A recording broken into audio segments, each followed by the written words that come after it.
think The you late can just do afternoon this? sun baked Give me the that quiet phone. You cul-de-sac have of no Maple right. Creek Estates, a That's neighborhood enough. so You need to back away manicured right it could have now. been printed from a real estate brochure.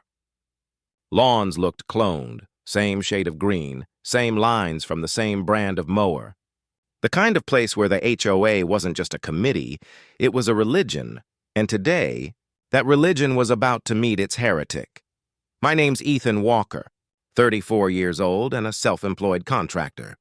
I bought this property 3 years ago, a single-acre lot on the far edge of the neighborhood, where the HOA boundary blurred into open farmland. My house wasn't some cookie-cutter suburban box. It was an old ranch I'd restored with my own 2 hands, cedar siding, black iron gate, and a driveway long enough to park a convoy. When I moved in, I thought the HOA rules wouldn't matter much this far out. Boy, was I wrong. The first email came 3 days after I moved in. Your mailbox color does not comply with the community aesthetic guidelines. Then, your grass exceeds the acceptable length of 3 inches. And then my personal favorite, you may not store construction tools visible from the street. They weren't tools, they were my livelihood. But that didn't matter to the HOA queen herself. Karen Thompson, the self-proclaimed guardian of Maple Creek's visual harmony. Karen lived 2 houses down. You couldn't miss her, always in a sun hat, walking her overfed golden retriever with her phone out like a weapon, snapping photos of violations. She treated the HOA rulebook like scripture and herself as its prophet. And now, she was standing at the end of my driveway. It started when I decided to install an automatic gate at the front of my property, the kind that slides shut with a remote. It wasn't fancy, just black steel rails, but it gave me privacy. I had deliveries coming in and out, and after a few accidental neighbor visits snooping around my garage, I'd had enough. So I locked my gate. My property, my rules. At least that's how I thought America worked. That evening, while I was tightening a few bolts by the gatepost, I saw Karen's beige SUV roll up. She slowed down like a vulture spotting a carcass. The window rolled down halfway, and her pinched face leaned out. "Ethan," she said, dragging out the syllables like I was a child caught stealing candy. "That gate isn't HOA approved." I didn't even look up from my wrench. "It's on my property line, Karen. Everything visible from the street is subject to review." "Then maybe you should stop staring at it." Her jaw tightened. "I'll be filing a complaint," I smiled.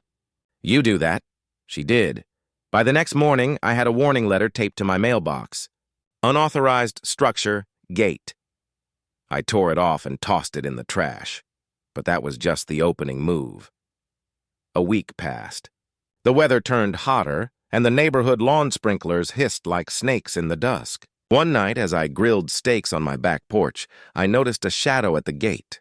Someone standing there, phone light blinking. I walked closer. It was Karen's teenage son, Zach, maybe 16, wiry build, hoodie half-zipped. "Hey," I called. "Can I help you?" He jumped. "Oh, no, I was just, taking a picture for my mom." I frowned. "Why?" he shrugged. "She said your gate might violate safety standards." "Safety standards?" I laughed. "It's a gate, not a nuclear reactor." He gave an awkward smile, like he knew this was stupid but couldn't disobey his mom. "She said the community has a right to know what's behind it. Tell your mom to mind her own damn business." I didn't mean to sound harsh, but I was tired. Tired of feeling like a trespasser on my own land. Zach mumbled something and left. 2 nights later, I was woken up at 1:43 a.m. by a faint rattling sound. At first, I thought it was raccoons by the trash bins, but then I heard it again, metal scraping. I got out of bed, grabbed my flashlight, and walked to the front. When I reached the gate, the beam of light froze on a small figure. Zach, he had a crowbar in his hand. "Hey," I barked. "What the hell are you doing?" He stumbled back, dropping the bar. I wasn't trying to break into my property." I took a step closer, and his face went white. "Get home, Zach, now!" He sprinted off like the devil was chasing him. I didn't call the cops. I should have, but I figured Karen would spin it into some wild story about me intimidating her son. Still, something in my gut told me this wasn't over. By morning, there was a note taped to my mailbox again. Any further harassment of neighborhood minors will be reported to law enforcement. I laughed out loud. Harassment? Her kid tried to break into my property and I was the criminal? That night I double-checked my locks. I even installed a small camera by the gate just to be safe. I had work early the next morning, building a deck for a client across town, and didn't need more drama. But drama, it seemed, had moved into my front yard rent-free Saturday, 10:03 a.m. I was in the middle of loading lumber into my truck when I heard the sound of a car horn, sharp, insistent. I turned. Karen's SUV again. Only this time she had company. A police cruiser was right behind her. I froze. Oh, you've got to be kidding me. 2 officers stepped out. One older, stocky gray at the temples. The other a rookie, still fresh-faced and cautious. "Morning, sir," the older cop said. "We received a 911 call from this address." I blinked. "From here?" "Caller reported someone was being unlawfully confined behind a locked gate." I almost laughed. "Unlawfully confined?" Karen got out of her SUV like she was walking onto a courtroom stage. "Yes, officer," she said, clutching her phone dramatically. "My son came over to check on the property line dispute, and this man locked him inside his yard." "What?" I looked at her, then at the cops. "That's a lie." Zach sat in the passenger seat of her SUV, pretending to look small and scared. He didn't meet my eyes. I could feel my pulse rising. "Officer, I didn't lock anyone inside anything. The gate locks from the inside. You need a remote or keypad." "He never even entered." Karen crossed her arms. "That's not what he told me." The older cop turned to Zach. "Son, did this man lock you in his yard?" Zach hesitated. He looked between me and his mom. I don't know. The gate closed and I got scared." "Scared?" I said. "You were trespassing." "Sir," the younger officer cut in. "Please calm down." "I am calm, but this is ridiculous." "There are security cameras. Look, I can show you the footage right now." Karen scoffed. "Oh, please." "He probably doctored it. That did it." "Lady, your kid tried to break in 2 nights ago and you're calling me a criminal?" The older cop raised a hand. "All right, that's enough. Let's keep this civil." He took my info, wrote something on his notepad, then glanced at Karen. "Ma'am, as of now, there's no evidence of a crime. If your son wasn't physically restrained, there's nothing we can do." Karen's mouth opened in disbelief. "So you're just going to let him get away with it?" "Ma'am," the cop said, tired now, "there's nothing to get away with." She stood there, red-faced, clutching her phone like it was her last weapon. "You haven't heard the last of this," she hissed.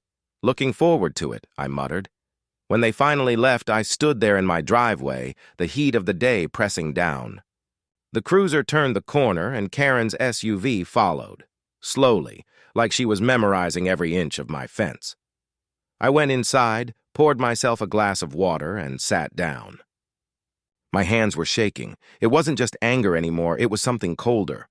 The kind of dread that whispers she's not done. I opened my laptop, pulled up the security footage. There it was, clear as day. Zach never entered the gate. Never got locked in. I exhaled. Proof. But something told me it wouldn't matter. People like Karen didn't care about proof. They cared about control. And for the first time since I'd moved to Maple Creek, I realized I might be living on my property, but I sure as hell wasn't free. That night, the sound of sprinklers echoed again down the street. A normal suburban night, crickets, distant TVs, porch lights glowing soft yellow. But as I walked past my window, I noticed something odd. My gate, which I'd left shut, was open, wide open, and standing right outside it was Zach, holding a phone. Recording. When I stepped outside, he took off running down the street, disappearing into the dark. And that's when I saw it, spray-painted in red across my gatepost. "No locks in Maple Creek." My stomach twisted. The war had just started.